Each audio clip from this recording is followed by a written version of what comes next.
Years ago, I was an associate pastor or one of the pastors of a very large church, and the senior pastor was real skinny. And he used to make jokes about it.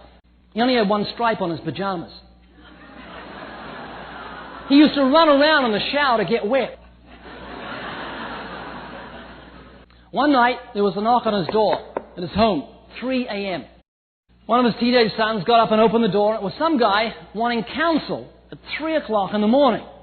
But knowing his father's heart, he didn't hesitate to go to the bedroom, knock on the door and say, "Dad, someone wants counsel." He said, "I'll be out in a minute. Tell him to go in the living room." As he stepped into the living room, a 14-inch blade machete came down upon that pastor and so sliced into him when his sons heard him scream. He had 2 teenage sons, and rushed in. They found his blood around the walls of the living room.